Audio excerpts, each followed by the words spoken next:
અખબારોના માધ્યમમાં અમે એ પોસ્ટકાર્ડ છપાયા કે ભાઈ તમારી બહેનો દુખી છે, પણ આ ભાઈનું પેટનું પાણી ના આવે. અને મિત્રો એ કેવું છે,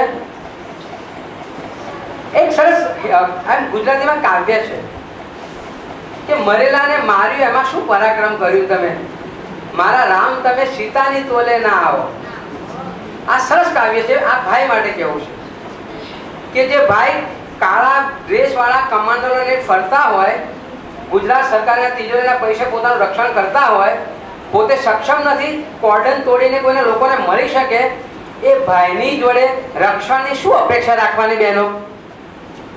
કે જે ભાઈ પોતાની રક્ષા ના કરી શકતો હોય, તમારા મારા પૈસેથી પોતાનું રક્ષણ કરે છે, કાળા કાળા કોટ વાળા કમાન્ડરો રાખીને, એ ભાઈ જોડે રક્ષણની અપેક્ષા રખાય ખરી? તો 2012ના ઇલેક્શનમાં ભાઈને કહો, ભાઈ તારી જરૂર નથી, અમે બહેનો સક્ષમ છીએ, અમે તને મદદ કરીશું. એટલે ભાઈને ભાઈ બનાવવાની જરૂર નથી, એને પેલો ભાઈ બનાવવા દો, દુબઈ વાળો. બહેનો વાત આક્રોશમાં એટલે બોલવી પડે છે. તમે જાહેરાતો જુઓ. શબનમ એક જાહેરાત હતી, એ ગુજરાત સરકારની મહિલાઓ પ્રત્યેનું કેવું સંવેદનશીલ એ બતાવો. ગુજરાત ઉર્જા વિકાસ નિગમ કેન્દ્ર ગણી એને ઉર્જા બચાવવાની એક જાહેરાત મૂકેલી. એમાં એક યુવાન માતા પોતાના દીકરાને લઈને ડોક્ટરને બતાવવા જાય છે, અને માતાની વેદના હોય એટલે ડોક્ટર જોડે વધારે વિવરણ કરે, મારા દીકરાને આવું આવું થાય છે. ડોક્ટરે એ બેનના હોઠ ઉપર સેલો ટેપ લગાવી દીધી, અને જે સૂત્ર આવે, દૂરદર્શનમાં જાહેરાત આવતી હતી, સમાચારમાં કદાચ તમે બહેનોએ જોયું હોય તો, ઉર્જા બચાવો. આનાથી વિશેષ આ સરકાર બહેનોનું અપમાન કયું કરે છે? એક બાજુ સ્ત્રી સશક્તિકરણની વાતો કરે છે, વિમેન્સ એમ્પાવરમેન્ટની વાતો કરે છે, બહેનોને ભણાવવાની વાતો કરે છે, અને બહેનો જ્યારે બોલે છે પોતાના દીકરા માટે ડોક્ટર જોડે, એ બોલતા પણ આ બહેનને બંધ કરવી, અને એનું નામ ઉર્જા વિકાસ. તો આ ભાઈને બંધ કરો ને, આટલું બધું બોલે છે તો એને ઉર્જા વિકાસ કોને? આપણા પોતાના ખર્ચે આ ભાઈ વિમાનોમાં ઉડાઉડ કરીને આટલી બધી સભાઓ કરીને પોતાનો પ્રચાર કરે છે, અને એ ભાઈને રોકો ને, એને ઉર્જા બચાવો ને. એટલે આ ગુજરાત સરકારનું આ છે બહેનો પ્રત્યેનું વર્તન. હવે જૂન મહિનાનો 15 તારીખ શરૂ થશે એટલે સ્કૂલો ખુલશે. નિશાળમાં પ્રવેશોત્સવ, કન્યા રથ, મારી બહેનોને મારે ભણાવી છે. આ સૂત્ર મિત્રો, ભારતની સર્વોચ્ચ અદાલતે એક ચુકાદો આપ્યો છે. એ ચુકાદામાં એવું કહ્યું છે, 31 ડિસેમ્બર 2011 એટલે ગયું ત્યાં સુધીમાં તમામ નિશાળાઓમાં, સ્કૂલોમાં બહેનો માટે જાજરૂ બાથરૂમની વ્યવસ્થા ઊભી કરવી ફરજિયાત. આ સર્વોચ્ચ અદાલતનો નિયમ છે, ચુકાદો છે. ગુજરાતમાં વિધાનસભાના મેચ પર આ સરકારે સ્વીકાર્યું. મોટા ભાગના જિલ્લાઓમાં બહેનો માટે ટોયલેટની સુવિધા નથી. હવે 13 વર્ષ ઉપરની બહેનો જ્યારે સ્ત્રી પરિવર્તનમાં જતી હોય ત્યારે એને આ સુવિધાની જરૂર હોય જ. એ ના હોય સ્કૂલમાં તો પછી બેન એ છોકરી નિશાળમાં કેવી રીતે જવાની? તો તમે કન્યા રથ શાના માટે કરો છો? તમે પ્રાથમિક સુવિધા આપતા નથી છોકરીઓ માટેની, તો કન્યા રથનો અર્થ ખરો? એ માત્ર દેખાડો કરો છો, અમારા ખર્ચે, અમારા ભોગે, અમારા હિસાબે. હમણાં એક ફતવો બહાર પાડેલો, અમે થોડો વિરોધ કર્યો એટલે અટકી ગયું. 10 કિલોમીટર સુધીમાં એક સ્કૂલ હોય તો બીજી સ્કૂલો બંધ કરી દો. હવે કયો મા બાપ નાની છોકરીને બીજા ગામ ભણવા મૂકવાનો છે? તો કન્યા રથનો કોઈ અર્થ ખરો? સ્ત્રી શિક્ષણના પ્રજાનો અર્થ ખરો? એક બાજુ પેલા ગુજરાતીમાં સરસ કહેવત છે, ચોરને કહે તો દોડ, પોલીસને કહે તો પકડ. આ નીતિ આ સરકારની છે, અને ઉલ્લુ બનાવે છે આપણને.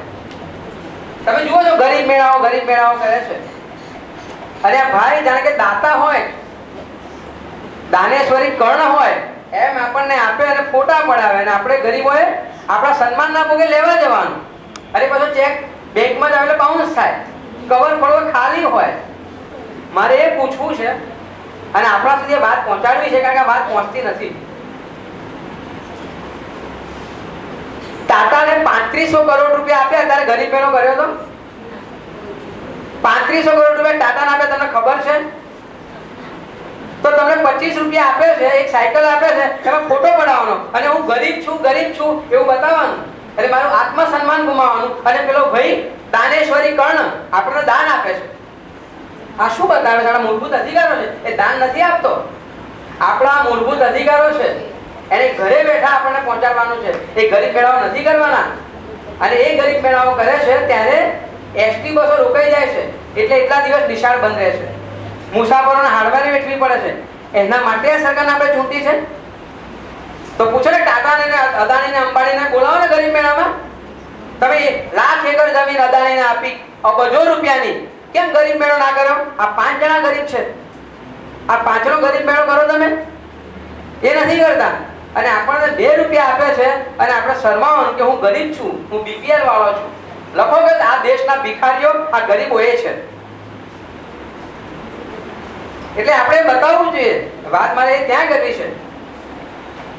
મિત્રો તમને ખબર છે, મહિલા આજે મારી રિપોર્ટ લઈને આવ્યો છું પણ બતાવી નહીં શકું કારણ કે સમય ઓછો છે અને વાતો કરવી છે. તમે લોકો 2 કલાકથી બેઠા છો આ બપોરે, બળબડતી બપોરે, એટલે તમારે બહુ સમય નહીં બગાડો.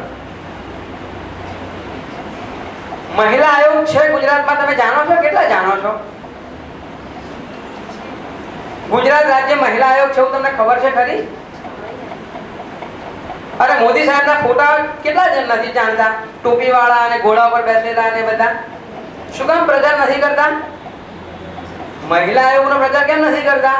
તમને એ ખબર છે દરેક જિલ્લામાં માનવ અધિકાર અદાલતો છે. કેટલા જાણો છો? આ કોઈ જાણતા નથી. કેમ? કારણ કે આ ભાઈ પ્રચાર નથી કરતા. આ ભાઈએ તે કહેવાનું છે કે આ જિલ્લામાં 2002 થી આવી અદાલતો છે અને અદાલતો એટલા માટે છે કે તમારે વકીલ ના રોકવો પડે. એક સાદી તમે અરજી કરો, તમારા અત્યાચારની વાત કરો તો કેસ ચાલે વકીલ સિવાય. પણ આ રાજ્યમાં અરાજકતા ફેલાવી છે, કાયદાની વ્યવસ્થા ચલાવી નથી. એટલા માટે આ ભાઈ પોતાના ફોટા છપાવશે, મોટા મોટા બેનરો મૂકશે જુદી જુદી સ્ટાઇલમાં, હીરોની જેમ, ખુશ્બુ ગુજરાત કી. પણ આ અદાલતો છે એ વાત નહીં કરે. તમે કેટલા જાણો છો કે પોલીસ સ્ટેશનમાં પોલીસ ફરિયાદ ના લે તો તાલુકા મેજિસ્ટ્રેટમાં તમે આપી શકો લેખિતમાં? કેટલા જાણો છો? 98 નો પરિપત્ર છે. આનો ક્યાંય પ્રચાર નથી. જ્યારે મેં કાગળ લખ્યો, મેં મીનાક્ષીબેનને બતાવ્યું, તો આ માનવ આયોગ શું કહે છે? આ કેસ નથી બનતો. માહિતી આયોગ શું કહે છે? અમે ખાતાઓને મોકલી આપ્યું છે. તમે એનો પ્રચાર કેમ નથી કરતા કે એની અદાલતો છે, આવો પોલીસ કેસ ના થાય તો અહીંયા લઈ જાઓ? એટ્રોસિટીના કેસ કેટલા બધા છે. તમને એક આંકડો આપો. બધી માતાઓ છે દર વર્ષે, આ મારો આંકડો નથી, આ સરકારી આંકડો કે જે પણ ખોટો છે, સરકારમાં 25 ગુના નોંધાય, 25 ગુના બને ત્યારે 1 ગુનો નોંધાય. અને સરકાર પોતે સ્વીકારે છે કે 1075 છોકરાઓ ગુમ થયા છે 1 વર્ષમાં, અને છોકરીઓ 1523 ગુમ થઈ છે. 1 વર્ષની વાત કરું છું. એટલે 1 વર્ષમાં 2500 બાળકો ગુમ થાય છે આ રાજ્યમાં. અને છતાં એમ કહેવાય કે ગુજરાત તો પ્રગતિશીલ રાજ્ય છે, કાયદોની વ્યવસ્થા બહુ સારી છે અને આ ભાઈ બધાની સેવા કરે છે. હું જાગતો રહીશ તે બધા સુઈ જજો. બીજો તમને આંકડો આપો, ગયા વર્ષનો આંકડો આપો. આ કહેવાતા સજ્જ રાજ્યમાં કે જેમાં કાયદાની વ્યવસ્થા બહુ સરસ છે અને સુરાજ્ય છે કે બોર્ડ મારેલું, આ તો સતયુગ છે. આજનું ગુજરાત એ સતયુગ એવું બોર્ડ મારેલું. આ સતયુગમાં ઘણી હું આંકડો આપું છું, માનવ આયોગનો આંકડો આપું છું, બીજો આંકડો નથી આપતો મારા ઘરનો. આ વર્ષમાં 418 બળાત્કારના ગુના નોંધાયા છે. આ તો સરકારે નોંધાયેલા ગુના છે, એના ગુણ્યા 25 કરી લેવાના. એ 25 ચોક 25 ચોક કેટલા થાય? આશા 100, એટલે 25,000 જેટલા ગુનાઓ બળાત્કારના થાય એમ કહેવાય. ખૂનના 297 બનાવો બન્યા બહેનોના. અપહરણ 1390, ખૂની હુમલા થયા છે 97 કેસમાં, દહેજના 21 માં મોત થયા છે, ત્રાસ આપ્યો હોય બહેનો એવા ગુના નોંધાયા છે 4000, છેડતીના બનાવો 910, બહેનો શરમાય એટલે જાય નહીં, એટલે એ ગણો તો કેટલી સંખ્યા વધી જાય તમે જુઓ. અને એ સ્થિતિ રાજ્યની છે. તો કોનો વિકાસ છે આ, કોના માટેનો વિકાસ છે એ આપણે વિચારવાનું રહ્યું. મિત્રો, જે રાજ્ય શિક્ષણ એ પ્રાથમિક અધિકાર છે, આપણો રાઈટ ટુ એજ્યુકેશન આપણો મૂળભૂત અધિકાર છે. શિક્ષકોની ઘટ છે ગુજરાતમાં, અને જે શિક્ષકો ભણાવવા જાય છે એને 2500 નો પગાર આપતા હતા, હમણાં 3500 નો કર્યો. જે સરકાર શિક્ષકોનો પગાર ના ચૂકવી શકતી હોય એ સરકારને વિકસિત કેવી રીતે કહેવાય, એ રાજ્યને વિકાસશીલ કેવી રીતે કહેવું? જેની પોતાના રક્ષણમાં હજારો પોલીસ તૈનાતમાં હોય, કાળા કોટવાળા પોલીસો હોય, 20 ફૂટથી દૂર ફરકવાના છે તમને, એ રાજ્યમાં પોલીસ વાળાઓની સ્થિતિ, પોલીસની ઘટ છે, અને પોલીસને 4500 પગાર આપવાનો. હવે પોલીસ 4500 નો પગાર પેલો સાયકલ લઈને આવતો હોય, એ દંડો ખગડાઈને 1000 નો તોડ ના પાડે, બીજું શું કરે? અને રાત્રે જાગવાનું હોય 24 કલાકની ડ્યુટી કરવા માટે, તો એ દેશી બાટલી એ પીવાનો કે નહીં પીવાનો? એટલે આ રાજ્ય સરકાર સામાજિક સુરક્ષા આપવામાં તદ્દન નિષ્ફળ ગઈ છે. રક્ષણ એ ભાઈને જ છે માત્ર, અને ભાઈ એટલા ડરપોક છે કે એનું કોર્ડન તોડીને કોઈ હાથ નથી મિલાવી શકતા. અને એ ભાઈ એમ આપણને કહે કે બહેનો, આ ભાઈ તમારો ગાંધીનગરમાં બેઠો છે, ભાઈ તારું રક્ષણ તું નથી કરી શકતો, એ અમારું આ આશય કહે છે કે ફોડી લઈશું ભાઈ, અમારું ફોડી લઈશું અમે, તારે નથી જોઈતું તારું. આ દલિત હિજરતના બનાવો હું નથી બોલતો, રાજ્ય માનવ અધિકાર પંચ બોલે છે, સરકારનું પંચ. અને છતાં વિધાનસભામાં પ્રશ્ન પૂછો ધ્વનિ, ત્યારે આ સરકારે નફટાઈથી જવાબ આપ્યો કે દલિત હિજરતનો કોઈ બનાવ બન્યો જ નથી. શબનમબેન, they denied that there is nothing hijrat of the Dalit in this state. One hand, the Human Rights Commission itself is admitting that yes, there is a number of banav of the Dalit hijrat, and in the assembly they refuse. એટલે વિધાનસભામાં પણ bogus ખોટા જવાબો આપવાનો આ સરકાર કરી રહી છે, અને એવી સરકારને આપણે પાછા ચૂંટીશું 2012માં. એટલે જે કહ્યું કે આપણા હાથમાં છે મત આપવાનો, અને કોને આપણા ભાઈ બનાવવો એ આપણે નક્કી કરવાનું છે. એટલે આપણો ભાઈ ડરપોક ના જોઈએ, આપણો ભાઈ મજબૂત જોઈએ.